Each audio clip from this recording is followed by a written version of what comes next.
The sun hung low over the Arizona desert, a molten orb bleeding red across a sky bruised with clouds. The air was thick with heat, the kind that clung to the skin and turned breath to dust. Elias Kane rode alone, his silhouette a solitary mark against the endless expanse of cracked earth and jagged red rock. His horse, Dust, moved with a steady gait, hooves kicking up faint clouds that shimmered in the dying light. Elias's face, half hidden beneath the brim of a weathered hat, bore the lines of a man who had seen too much loss, too much blood, too much of the West's unforgiving heart. He was 38, though the years felt heavier, each one etched into the creases around his gray-blue eyes. Once, he had been a rancher, a man with a wife, a daughter, and a dream of carving a life from the land. That dream had burned to ash 5 years ago, when raiders tore through his homestead, leaving nothing but graves and ghosts. Now Elias was a wanderer, a man untethered, carrying only his Colt revolver, a battered saddlebag, and the weight of memories he could neither bury nor bear. Dust, his loyal buckskin mare, was his only companion, her steady presence a quiet comfort in a world that offered none. The desert stretched endlessly before him, a sea of sand and stone broken only by the occasional yucca or mesquite. Elias was searching for water, a spring he'd heard of from a half-drunk trapper in a saloon 2 towns back. His canteen was near empty, and Dust's steps were growing sluggish under the relentless sun. He scanned the horizon, squinting against the glare, when something caught his eye. A shape, crumpled and still, half buried in the shadow of a low dune. Elias reined Dust to a halt, his hand instinctively drifting to the revolver at his hip. The West was a land of ambushes, and he'd learned to trust no shadow. He dismounted, boots crunching on the parched earth, and approached cautiously. The shape resolved into a man, an older native man, his face weathered like the desert itself, his breathing shallow and ragged. His traditional Dene clothing, adorned with beads and woven patterns, was caked with dust, and his skin burned with fever. A small bundle of herbs and a broken staff lay beside him, as if he'd been on a journey of purpose before collapsing. Elias knelt, his shadow falling over the man. Every instinct screamed to move on. The Dene and settlers were at odds, their fragile peace fraying under the weight of broken treaties and stolen lands. Helping this man could mark Elias as a target, a fool meddling in a war he had no stake in. Yet, as he looked at the elder's trembling hands and closed eyes, another memory stirred his wife, Sarah, tending to a sick neighbor with the same quiet resolve. She'd taught him the healing ways of herbs, the knowledge she'd learned from her mother, a woman of the frontier who knew the land's secrets. Sarah's voice, soft and steady, echoed in his mind. Kindness costs, Elias, but it's the only thing that lasts. He cursed under his breath, knowing he couldn't leave the man to die. Elias lifted the elder gently, carrying him to a nearby cluster of rocks that offered shade. Dust snorted, as if questioning his choice, but followed obediently as Elias tethered her to a scraggly mesquite. He built a small fire, using what little dry wood he could scavenge, and rummaged through his saddlebag for the herbs. Sarah had once shown him yarrow for fever, sage for strength. He crushed them with a stone, mixing them into a tin of water heated over the flames. The elder stirred, muttering words Elias couldn't understand, his eyes fluttering but not opening. As the sun dipped lower, painting the desert in hues of fire and shadow, Elias worked with steady hands. He cooled the elder's brow with a damp cloth torn from his own shirt, dribbling the herbal brew between the man's cracked lips.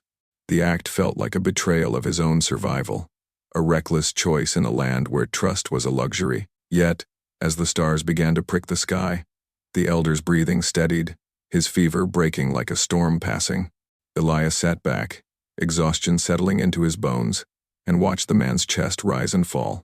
For the first time in years, he felt a flicker of purpose, fragile as the fire's embers. The elder woke just before dawn, his dark eyes sharp despite his weakness. He studied Elias, wary but not hostile, and spoke in halting English. "I am Chaitin," he said, his voice like gravel smoothed by a river. "Elder of the Dene, why do you help me, stranger?" Elias shifted, uncomfortable under the weight of the question. "Didn't have it in me to let you die," he muttered, poking at the fire's ashes. "Name's Elias Kane." Chaitin nodded, as if measuring the truth of the words. He spoke of his journey, a pilgrimage to a sacred spring, interrupted by illness that had crept into his bones. He hinted at trouble shadowing his people. Outlaws, led by a man named Amos Creed, who hungered for the Diné's lands, where hidden springs promised wealth to those ruthless enough to claim them. Elias listened, his jaw tightening. He'd heard of Creed, a snake with a silver tongue and a gun quicker than most. The elder's words carried a warning, but also a plea, though pride kept it unspoken. "You've given me life," Chayton said at last, his gaze steady. "The Diné do not forget such debts. Life flint for—" Elias waved off the words, uneasy with gratitude. "Just get you home," he said gruffly. "That's payment enough." The chapter closed with the two men breaking camp as the first light of dawn touched the desert. Elias helped Chayton onto dust, the elder too weak to walk, but strong enough to guide them toward his people's encampment, hidden in the folds of the mountains. As they rode, the silence between them was heavy with unspoken questions about trust, about motives, about the fragile thread that bound a lone cowboy to a stranger's fate. The desert stretched before them, vast and unforgiving, whispering of dangers yet to come. The desert morning was a cruel illusion, its pale light promising relief that never came. Elias Kane rode with Chayton seated behind him on dust, the buckskin mare's steps steady but slow under the weight of two men. The elder's arms, frail yet resolute, clung to Elias's waist, his breathing a faint rasp against the wind. The night's mercy had bound them in a fragile truce, but the desert cared little for trust. It stretched before them, a merciless expanse of cracked earth and brittle scrub, whispering threats in every gust that stirred the sand. Elias's eyes scanned the horizon, alert for danger. His Colt revolver rested heavy at his hip, a cold comfort against the stories Chayton had shared in the dawn's quiet hours. Amos Creed, the outlaw leader, was no mere bandit. He was a predator, cloaked in charm, with a gang of cutthroats who'd burned ranches and terrorized native camps for months, all to claim the Diné's sacred lands hiding springs that could turn barren dust into gold for the greedy. Chayton's fever had broken, but his words carried a weight that Elias felt settling into his bones. The elder's people were running out of time. They rode toward a narrow canyon, its red walls rising like sentinels against the sky. Chayton's directions were precise, his memory of the land unshaken by illness. "My people are beyond the pass," he said, his voice steadying with each mile. "But the path is watched. Creed's men are vipers, striking from shadows." Elias nodded, his jaw tight. He'd faced men like Creed before, men who thrived on fear and broken promises. But something in Chayton's tone, a flicker of unspoken dread, made Elias's gut twist. The elder wasn't just wary of outlaws. He feared a deeper betrayal, one born closer to home. Midday brought them to the ruins of a settler's ranch, its charred timbers jutting like bones from the earth. The air reeked of ash and death. Elias dismounted, leaving Chayton with dust, and approached the wreckage. A corral lay shattered, horses long stolen or slaughtered. A child's wooden toy, half burned, lay in the dirt, and Elias's breath caught, the ghost of his daughter's laughter echoing in his mind. He knelt, touching the toy, his fingers trembling with a grief he'd never outrun. "This was Creed's work," Chayton said, his voice low as he joined Elias, leaning on a makeshift crutch fashioned from a mesquite branch. "He spares no one, settler or Diné, who stands in his way." Elias stood, his face hard. "Then he's a fool. The West don't forgive men who burn everything in their path." Their moment of quiet was shattered by the crack of a rifle. Elias dove, pulling Chayton behind a fallen beam as a bullet splintered the wood above them. Dust whinnied, rearing as two figures emerged from the canyon's shadow. Creed's men, their faces scarred and eyes cold with intent. Elias's hand was on his Colt in an instant, his body coiled like a spring. "Stay down," he hissed to Chayton, who nodded, clutching his crutch like a weapon. The outlaws advanced, one reloading a Winchester, the other drawing a pistol. "You the one helpin' the old man?" The taller one sneered, his voice like gravel. "Creed don't take kindly to meddlers." Elias didn't answer with words. His revolver barked twice, the shots precise and deadly. The taller outlaw crumpled, blood blooming across his chest. The second lunged, firing wildly, but Elias rolled, his movements honed by years of survival. A third shot found its mark, and the second man fell, his pistol clattering into the dust. The silence that followed was heavy, broken only by Dust's nervous snorts. Elias rose, checking the bodies with a practiced eye. Chayton watched, his expression unreadable, but tinged with respect. "You shoot like the wind," he said. "Fast, true, had to learn," Elias replied, holstering his gun. "This land don't give you a choice." They buried the outlaws in shallow graves, the desert claiming them as it did all things. As they worked, Chayton spoke of his people's struggle, how Creed's promises of wealth had lured some of the younger Dene, sowing discord in the tribe. One name surfaced: Tsela, a warrior whose ambition outstripped his loyalty. Chayton's voice grew heavy with sorrow. "He was like a son to me, but greed has poisoned his heart." Elias listened, his own heart stirring with a familiar ache. Betrayal was an old wound, one he'd felt when his neighbors turned away as raiders burned his home, too afraid to help. He wanted to tell Chayton to cut Tsela loose, to let the desert judge him. But the elder's eyes held a hope that Elias couldn't dismiss, a belief that even the lost could be redeemed. They pressed on, the canyon's walls closing in as the sun climbed higher. Elias's senses were taut, every rustle of wind a potential threat. Chayton's strength was returning, but his steps were slow, and Elias bore the weight of their survival alone. At dusk, they camped in a hidden alcove, the canyon's walls shielding them from prying eyes. Over a small fire, Chayton shared stories of his people, the Dene's sacred bond with the land, their songs of stars and stone. Elias, usually silent, found himself speaking of Sarah, of the way she'd hum while tending their garden, of the daughter who'd run through fields now gone. "You carry them still," Chayton said, his voice soft. "They live in your deeds." Elias looked away, the firelight dancing in his eyes. "Deeds don't bring 'em back." "No," Chayton agreed, "but they honor them." The moment was broken by a faint sound, a horse's hoof on stone, too deliberate for the wind. Elias doused the fire, his hand on his revolver. Chayton tensed, his crutch gripped tightly. From the darkness, a figure emerged, cloaked in shadow but wearing Dene garb. It was Tsela, his young face hardened by ambition, his eyes glinting with something darker than the night. "Chayton," Tsela said, his voice smooth but laced with menace. "You should not have returned." Elias stepped forward, his hand steady on his gun. "You got business with him. You got business with me." Tsela's gaze flicked to Elias, assessing, then back to Chayton. "Creed offers wealth, land, power. Why cling to a dying way?" Chayton's voice was firm, unbroken by betrayal. "The land is not yours to sell, Tsela, nor mine. It belongs to our children, and theirs." Tsela sneered, his hand twitching toward a knife at his belt. But Elias's revolver was already drawn, its barrel steady. "Walk away," Elias said, his voice low and cold, "or you won't walk at all." For a moment the air was thick with tension, the canyon holding its breath. Then Tsela backed away, melting into the shadows, his parting words a hissed promise. "Creed will find you, both of you." Elias lowered his gun, his heart pounding. Chayton's face was etched with pain, not from his body but his soul. "He was my student," the elder whispered. "I taught him the songs of our people." Elias didn't respond. Words couldn't mend a broken trust. Instead, he checked dust, ensuring she was ready to move at dawn. The canyon loomed around them, its walls a reminder of the dangers closing in. Tsela's betrayal was a spark, and Elias knew it would ignite a fire, one that could consume them all. As they settled for the night, Chayton's eyes met Elias's across the embers. "You could have left me to die," he said. "Why stay?" Elias stared into the dark, the weight of his past pressing against the present. "Maybe I'm tired of running," he said at last. "Maybe I owe someone a debt I can't pay any other way." The chapter ended with the two men silent, the desert's vastness a mirror to their unspoken bond.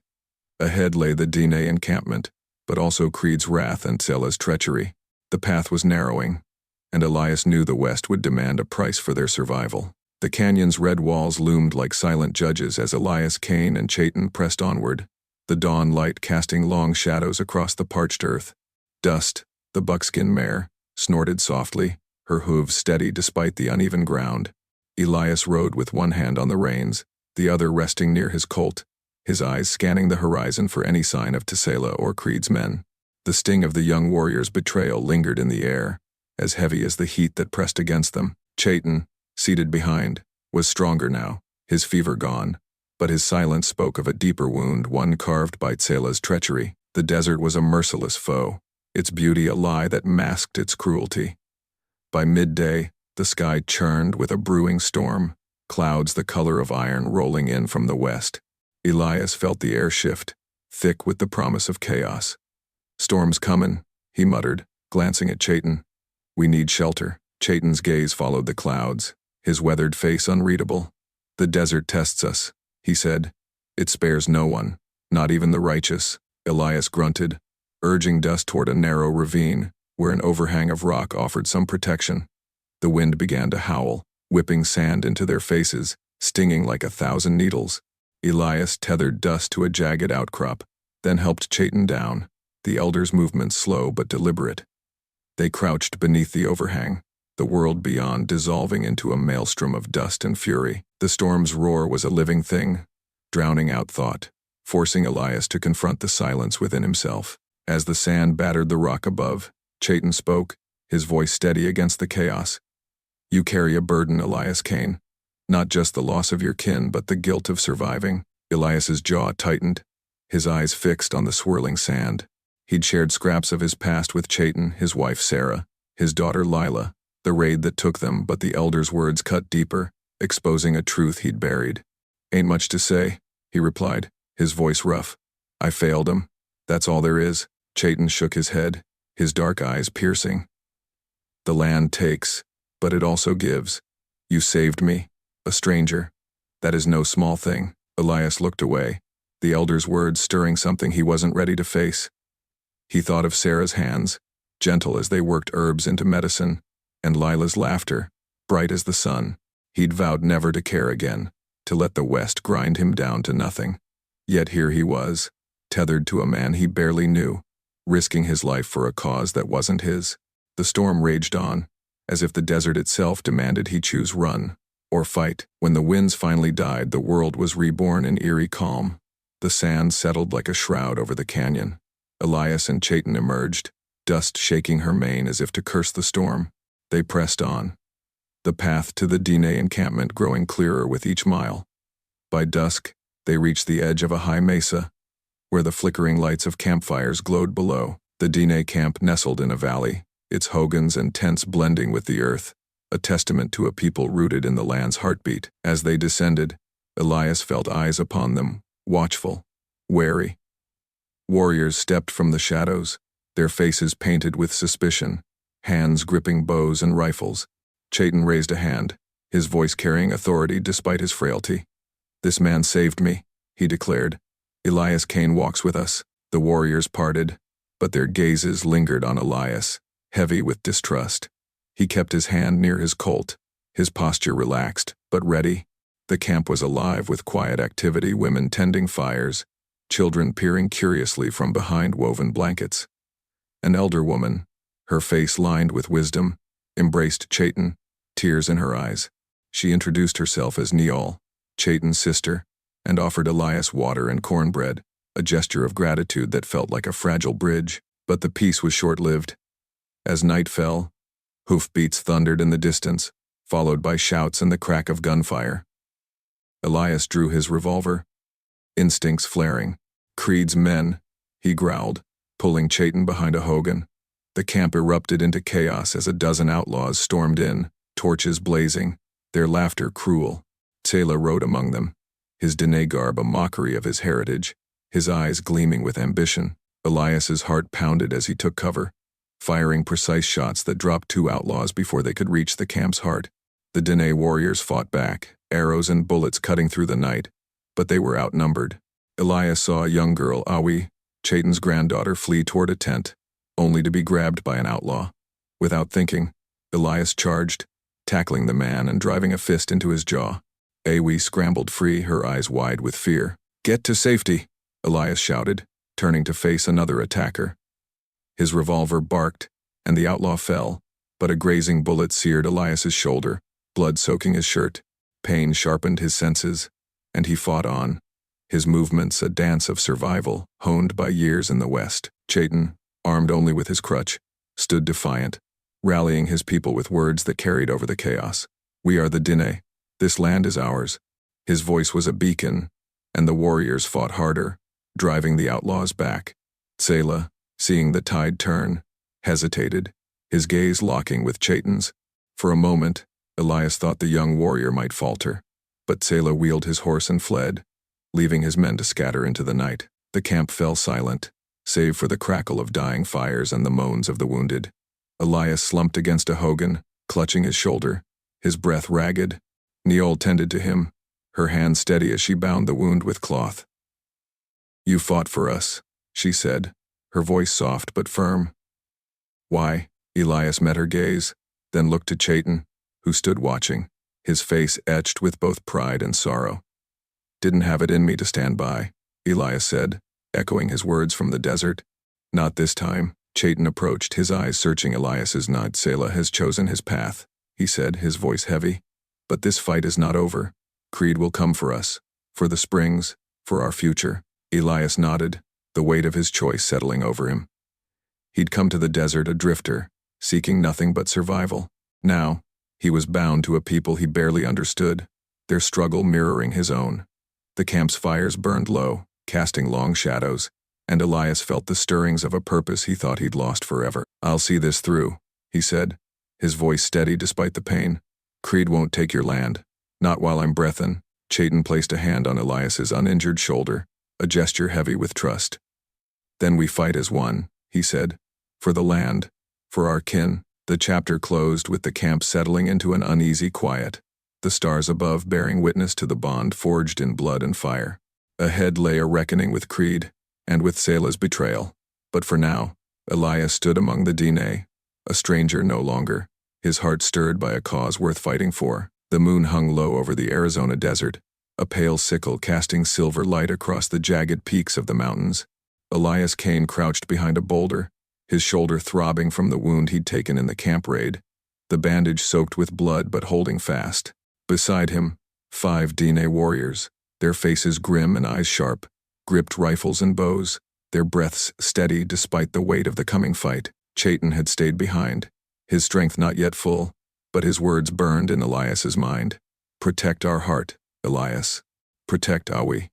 The elder's granddaughter, taken by Amos Creed's men, was a wound, as raw as the one in Elias's flesh. They were near an abandoned mine, its dark mouth yawning from the mountainside like a predator's maw. Creed's gang had holed up there, using the maze of tunnels to hide their numbers and their prize Awi, and the promise of the Diné's sacred springs. Elias's plan was simple, but brutal. Strike fast, free the girl, and end Creed's reign of terror. The warriors, led by a stoic man named Kale, nodded in silent agreement, their trust in Elias hard-earned but unwavering. The night was still, the air heavy with the scent of dust and iron.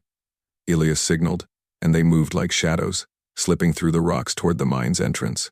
Firelight flickered within, betraying the outlaws' camp. Elias counted 8 men, their laughter coarse as they passed a bottle around a fire. Creed's voice, smooth and venomous, cut through the din, barking orders to a scout. Elias's grip tightened on his colt, his heart a drumbeat of resolve and rage. Kelly whispered, "Selah is with them. He guards the girl." Elias's jaw clenched. Selah's betrayal had carved a deep wound in the Diné, and now it threatened Awi's life. He nodded to Kale, his plan taking shape. "We draw him out. I'll take Creed. You get Awi." The attack began with a single arrow, loosed by Kale's bow, piercing an outlaw's chest. The camp erupted into chaos, men scrambling for weapons as Elias and the warriors struck. Elias's revolver roared, dropping 2 outlaws before they could draw. The Diné warriors moved with lethal precision, arrows and bullets cutting through the night. But Creed was no fool. His men rallied, returning fire from the cover of crates and barrels, their shots echoing through the mine. Elias dove behind a rusted ore cart, bullets sparking off its edge. His shoulder screamed with pain, but he pushed it aside, his focus razor-sharp. He spotted Creed, a tall figure in a black duster, his face lit by the fire's glow, a cruel smile curling his lips. Beside him, Selah held Awi, a knife at her throat, her small frame trembling but defiant. Elias's blood boiled, the memory of his daughter Lila flashing before him, another child caught in the West's cruelty. "Creed!" Elias shouted, stepping into the open, his colt trained on the outlaw leader. "Let the girl go. This ends now." Creed's laugh was a blade, cold and sharp. "You're a fool, Kane. You think you can save 'em all? This land belongs to the strong. Elias's eyes flicked to Tsela, searching for a crack in the young warrior's resolve. Tsela, he called, his voice steady. You're Dine. This ain't your path. Let her go. Tsela's hand trembled, the knife wavering. For a moment, doubt flickered in his eyes, but Creed's voice snapped like a whip. Do it, boy, or you're nothing. The moment shattered as an outlaw lunged from the shadows, tackling Elias.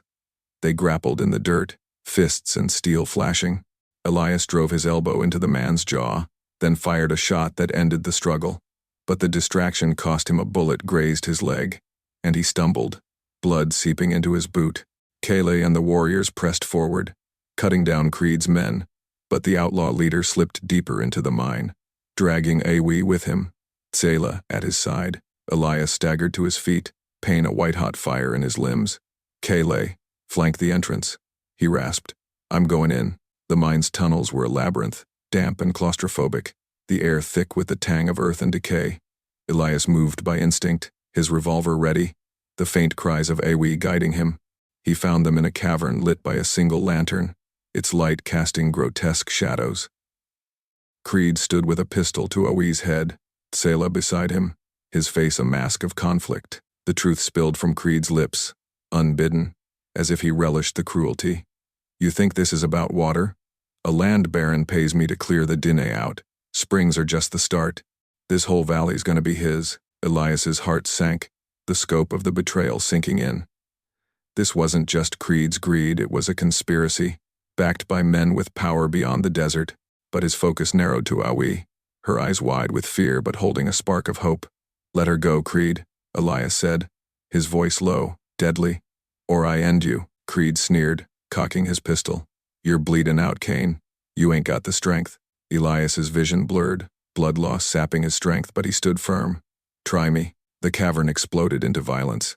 Tsela shoved Awi aside, his knife flashing as he turned on Creed. The outlaw leader fired, the bullet striking Tsela in the chest, but not before the young warrior's blade found Creed's shoulder. Elias seized the moment, his Colt barking twice. The first shot grazed Creed's arm, the second found his leg, dropping him to the ground. Awi scrambled to Elias, clinging to him as he shielded her with his body. Creed writhed, cursing, his pistol lost in the dirt. Elias loomed over him, his revolver steady, the weight of his past pressing against the trigger. He saw his family's graves, the burned ranch, the countless lives Creed had destroyed. Killing him would be justice, a cleansing fire. But Chaitin's words echoed in his mind. The land takes, but it also gives. Sarah's voice joined them, soft and steady. Kindness costs, but it's the only thing that lasts. Elias lowered his gun, his chest heaving. You'll face a judge, he said, his voice raw. Not me. Creed's laugh was a snarl. You're weak, Kane.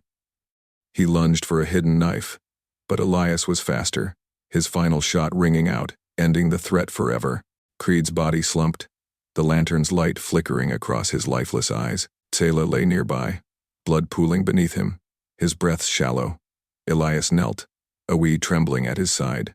The young warrior's eyes met his, filled with regret. I wanted more, Tsela whispered. Tell Chaitin. I'm sorry. Elias nodded, his throat tight. I will. Tsela's eyes closed, his body still. Elias lifted Awi, her small arms wrapping around his neck, and carried her out of the mine. Kele and the surviving warriors met them, their faces grim but relieved. One warrior, a young man named Hastian, had fallen, his body carried gently by his kin. The cost of the fight was heavy, but the Dine's heart Awi was safe. As they emerged into the night, the stars burned bright above, a silent witness to the reckoning. Elias's wounds ached, but his resolve held firm. Creed was dead, his gang broken, but the land baron's shadow loomed, a threat yet to be faced. For now, Elias stood among the Dine, their gratitude, a quiet strength. He looked to the horizon, where the desert stretched endless and unforgiving, and knew the fight wasn't over. The dawn broke over the Arizona desert with a quiet reverence, painting the sky in hues of gold and rose that softened the harsh edges of the land. Elias Kane stood at the edge of the Dine encampment, his shoulder and leg bandaged, the pain a dull echo of the night's violence. The air was cool, carrying the faint scent of sage and earth. a reminder of the desert's fleeting mercy.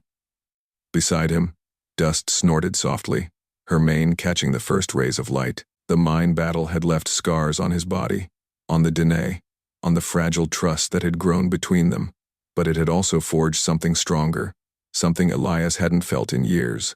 Purpose. The camp stirred with life. Women tended fires, their voices low and melodic as they prepared food. Children darted between hogans, their laughter a fragile defiance against the grief of loss.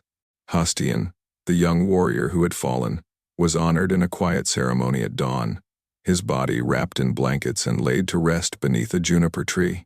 Chaitin had spoken words of the Dine's sacred songs, his voice steady despite the weight of Tella's betrayal and death. Elias had stood apart, a stranger still, yet bound to these people by blood and choice. Chaitin approached now, his steps slow but sure, his eyes carrying the wisdom of a man who had seen both the land's cruelty and its grace. Beside him walked Ewi, her small hand clutching his, her face bright with the resilience of youth. The elder stopped before Elias, his gaze steady, searching. "You brought my heart back to me," Chaitin said, resting a hand on Ewi's head. "You fought for us when you could have walked away." Elias shifted, uneasy with the weight of gratitude. "Did what was right," he muttered, his voice rough. "Ain't no hero for it." Chaitin's lips curved in a faint smile, as if he saw through the cowboy's gruff exterior. "The Dene do not measure a man by his words, but by his deeds. You have given us hope, Elias Kane." Before Elias could respond, Neol, Chaitin's sister, approached, leading a group of warriors.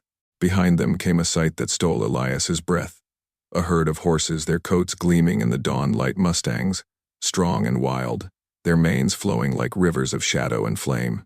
The herd numbered at least 20, each animal a testament to the Dine's bond with the land, their strength a symbol of survival. Neol spoke, her voice clear and firm. "These are our finest. They are yours, Elias, a gift for the life you returned to us." Elias stared, his throat tight. He'd ridden alone for years, dust his only companion, and the thought of a herd, a responsibility, a tie to others felt like a weight he wasn't sure he could carry. "I ain't one for staying," he said, his eyes on the horses. "Don't know if I can take this." Chaitin stepped closer, his presence grounding. "The herd is not a chain, Elias. It is a trust. They will carry you, as you carried us." Ewi broke free from Chaitin's hand, running to Elias and wrapping her arms around his leg. "You saved me," she said, her voice small but fierce. "You're my friend." Elias knelt, meeting her gaze, his heart twisting. Her eyes held the same spark he'd seen in his daughter Lila, a spark he thought the West had snuffed out forever. He ruffled her hair, a gesture both tender and pained. "You're a brave one, Ewi," he said. "Stay that way." The camp gathered, warriors and elders forming a circle around Elias. Chaitin raised his hands, his voice rising in a chant that wove through the air, a song of gratitude and farewell. The Dine offered him a place among them, a home where he could lay down his wanderer's burden. For a moment, Elias imagined it a life here, among people who saw him not as a drifter but as a brother. But the desert had carved him differently, its vastness a mirror to the restlessness in his soul. He shook his head, his decision made. "I ain't built for settling," he said, his voice low but firm. "But I'll carry your trust, Chaitin, wherever I go." Chaitin nodded, his eyes holding no judgment, only understanding. "The land will guide you," he said, "and we will not forget." As the sun climbed higher, Elias prepared to leave. The Dine helped him secure the herd, their lead ropes tied to Dust, who seemed to sense the weight of her new companions. Elias mounted, his wounds aching but his resolve unbroken. He looked back at the camp, at Chaitin and Ewi standing together, at Neol and the warriors who had fought beside him. The memory of their firelit faces, their songs, their trust, settled into him like a seed planted in barren soil. He rode out under a sky now blazing with light, the herd moving behind him, their hooves a steady rhythm against the earth. The desert stretched endless before him, its red rocks and vast silences both a challenge and a promise. Elias thought of Sarah, of Lila, of the graves he'd left behind. For years, he'd believed kindness was a weakness, a debt the West always collected in blood. But now, with the herd trailing him, he saw it differently. His act of mercy for Chaitin had rippled outward, binding him to a people, a purpose, a hope he hadn't dared to feel since his world burned. The land baron who'd hired Creed remained a shadow on the horizon, a threat Elias knew he'd face one day. But for now, he rode on, the herd a living testament to the bond he'd forged. He wasn't healed. Not fully. Grief was a wound the desert couldn't erase, but he was no longer just a drifter. He was Elias Kane, a man who'd chosen to fight for something beyond himself, and that choice carried him forward. The chapter closed with Elias riding toward the horizon, the herd's dust rising like a prayer under the endless sky. The west was vast, its trials unending, but for the first time in years, Elias felt the weight of his past lighten, replaced by the steady rhythm of hooves and the taiku system. Dưới đây là phần còn lại của chương 5. The Gift of the Herd, được viết bằng tiếng Anh, với phong cách sử thi, kịch tính và nhân văn, đúng theo yêu cầu của bạn. Chương này dài khoảng 1.700 từ, tiếp nối từ chương 4, tập trung vào một cái kết nhân văn, nhấn mạnh sự hy sinh, tình bạn và hành trình chuộc lỗi của Elias Kane, cùng với món quà biểu tượng từ bộ tộc Gine, một đàn ngựa, the faith of a people he'd come to protect. As the sun dipped low, painting the desert in hues of fire, Elias knew he carried more than a herd. He carried a piece of the Dine's spirit, a reminder that even in the harshest of lands, humanity could endure. The horizon called, vast and unknown, and Elias rode toward it, not as a man fleeing his past but as one seeking a future. The west would test him again, its challenges as endless as its skies, but for now, he was ready. The herd thundered behind him, a song of trust and survival, and Elias Kane rode on, a lone cowboy no longer alone.